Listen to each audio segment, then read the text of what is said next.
I started working at Tony's Pizza in Raven Creek a few months back. A college dropout, I didn't have many options, and delivering pizzas at night was at least quiet money. Until that one night. It was a stormy Thursday. One of those nights where the rain doesn't just fall, it hammers. I was the only driver on the shift. The power kept flickering in and out. And even Tony was talking about closing early. That's when the phone rang. Tony picked up and raised an eyebrow. "Jason," he said, "one last run. Paid in cash, big tip." He scribbled something on the receipt and handed it to me. The address wasn't familiar. 703 Black Pines Road. I blinked. Black Pines? That's halfway up the old forest ridge. Tony gave a shrug. They said they'd double the tip. Just deliver and come back. I should have said no. I should have left right then. But the thought of an extra $40 made me. Grab the insulated bag and head out into the storm. The road to Black Pines was barely paved, just dirt and gravel, lined with trees that leaned a little too close. No streetlights, no houses in sight, just the dark woods whispering in the wind. My GPS cut out halfway up the hill. I drove blind until I saw a mailbox barely visible in the rain. 703. A narrow gravel driveway twisted into the forest. I followed it slowly, tires crunching over rocks, until I reached a clearing. The house looked wrong. Old, wooden, like it had been abandoned for decades. One dim porch light flickered like it was about to die. Still, someone had ordered a pizza. I grabbed the box and stepped out. The rain soaked me instantly. Every instinct screamed, "Don't go up there." But I knocked. Once. Twice. The door creaked open by itself. No joke. It literally opened an inch, just enough to reveal the dark hallway beyond. The air that came out smelled like wet wood and something metallic. I should have left the pizza on the step and walked away. Instead, I called out, "Hello? Pizza delivery for Mr. Carpenter?" No answer, but I heard movement, slow shuffling, like bare feet on old floorboards. I stepped inside. The door shut behind me with a loud click. The interior was cold and silent.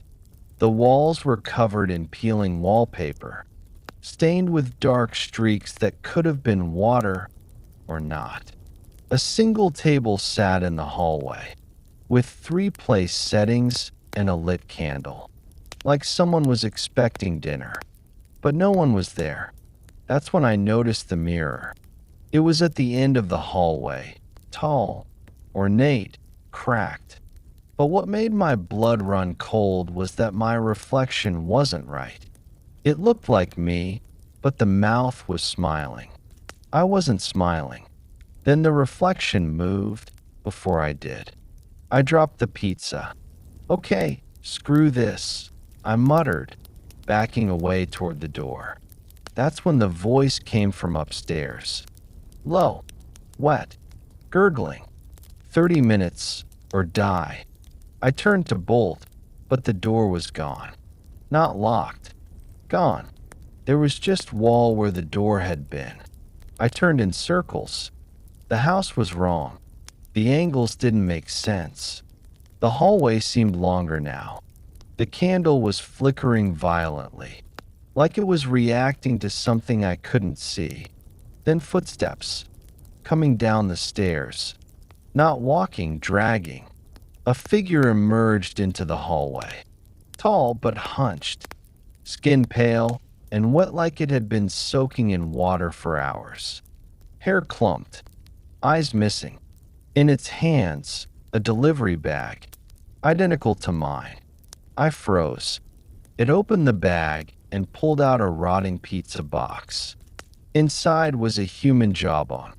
Then it looked at me and smiled with a mouth full of teeth that didn't belong. "Late," it whispered. I ran. I didn't care where. I just needed to be away from that thing. I ran down a corridor that hadn't been there before. Every step I took echoed a second too late, like something behind me was mimicking my movements. Rooms branched off to the sides, each more warped than the last. One was filled with clocks, hundreds of them, all ticking at different rhythms. All hands pointed to 12 o'clock. Another room was a child's bedroom. Toys melted into the carpet. On the wall, crayon drawings of a pizza guy getting dismembered. The last room I ran past had photos. Old, grainy photos of delivery guys, each one holding a pizza box and smiling. Except their eyes were scratched out with something sharp. One of them was me. Same clothes, same face, same delivery bag. I screamed. I turned a corner and found myself back in the hallway, face to face with the mirror again. But this time, my reflection wasn't alone. Behind it was the thing, the pale man, grinning with my jaw, and it raised its hand. So did my reflection. But I didn't. My reflection started moving on its own, reaching into the bag, pulling out a knife. I stepped back. It stepped forward. Then it smiled wide and whispered, "Tick-tock." All the clocks in the house began chiming at once. Deafening. Non-stop. I dropped to my knees, hands over my ears. Blood dripped from the walls. The floor buckled beneath me. Then, silence. I woke up outside, flat on the gravel driveway, soaked, holding an empty pizza bag. The house was gone. Just trees. No driveway. No mailbox.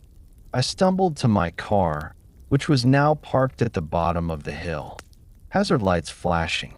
The engine started like nothing had happened. I drove back to town in total silence, heart hammering so hard I thought I'd pass out. When I got back to Tony's, it was closed. A note taped to the door. Jason went home early. Dropped the cash in the drawer. See you Friday. I checked my phone. It was Friday morning. I had lost 10 hours. I never went back to Black Pines. But sometimes, late at night, I hear footsteps behind me when I'm alone in my apartment. Once, I found an old pizza box on my kitchen table. Inside was a mirror shard, and when I looked in, I wasn't the only one there. I started delivering pizzas in Ashford, a quiet town nestled in the Oregon woods, mostly to kill time between college classes. The roads were peaceful, the people tipped well, and the night shifts were slow. It was the easiest job I'd ever had, until the order came in from 49 Auburn Lane. I knew Auburn Lane. It ran through the edge of town, where the houses grew older and the streetlights were further apart. But I didn't recognize the number. There was number 49. Still, the system accepted it, and the note on the order was weird. Basement entrance only. Leave box by the door. Do not knock. I showed it to my manager, who just shrugged. New people move in all the time. Probably some recluse. Just drop it and go. I wish I had. It was around 10:45 p.m. when I turned onto Auburn Lane.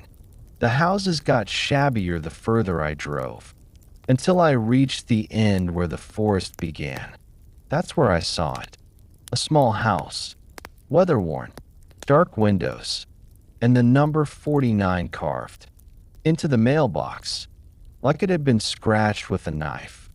I parked, grabbed the pizza, and walked around to the side where a narrow path led behind the house.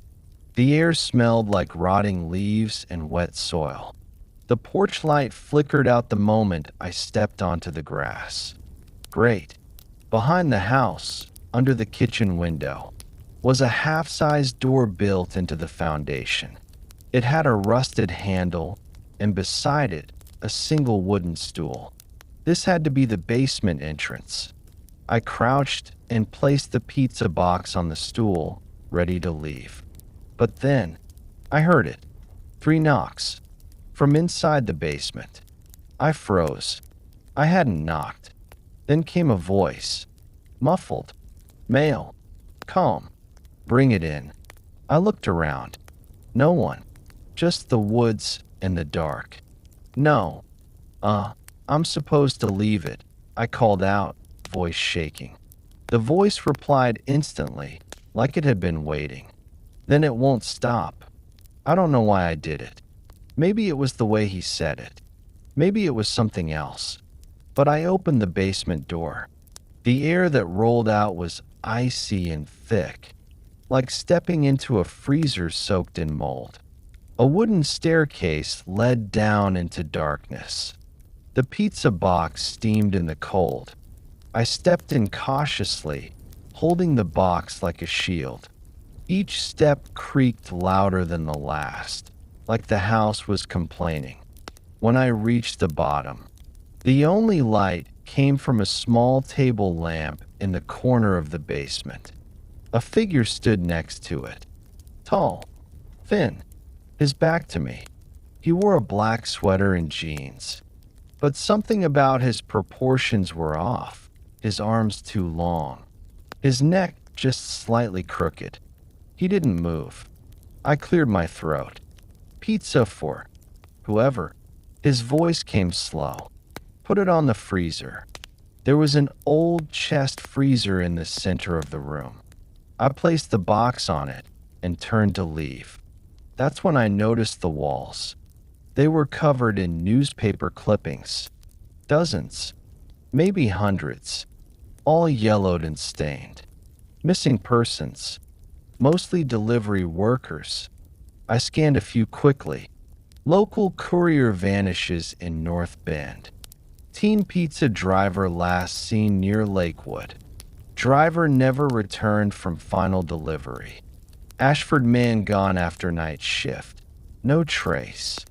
All dated over the last 30 years. The room suddenly felt smaller, and then I heard the door close upstairs. I turned to the man. Hey, I didn't close that. He didn't reply. He hadn't moved. I took a slow step back. He whispered something. You opened it. Now you keep it shut. I bolted for the stairs. Took them 3 at a time. But when I reached the top and shoved the door, it wouldn't open. No lock. Just wouldn't budge. Like the door was glued to the frame. I banged on it, screamed, kicked. Nothing. When I turned around, the basement was longer than it had been. What was once a small storage space now stretched into a dark hallway with flickering lights and no exit. And the man? Gone. Just gone. I walked back down, heart pounding. My phone had no service. I called out, I'm leaving. I'm done with your prank, okay? The voice answered, no longer calm. Too late. They've seen you now. That's when I heard it.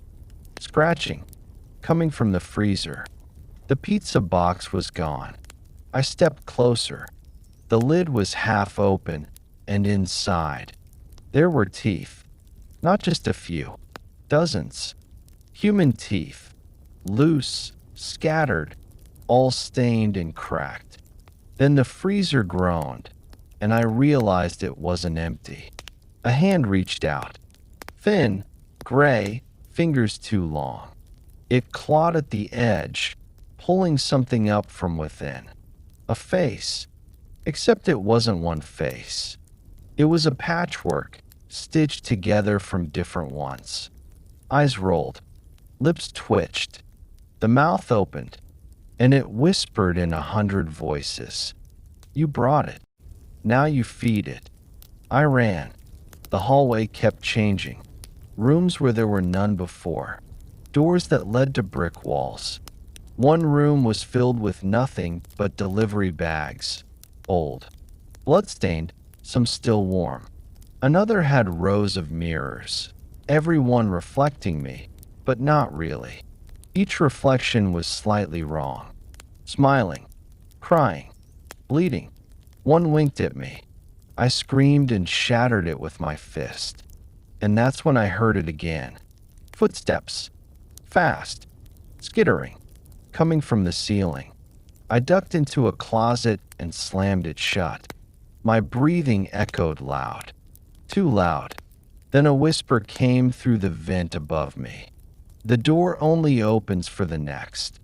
I don't remember falling asleep, but when I opened my eyes, I was lying in the woods behind the house. The basement door was gone.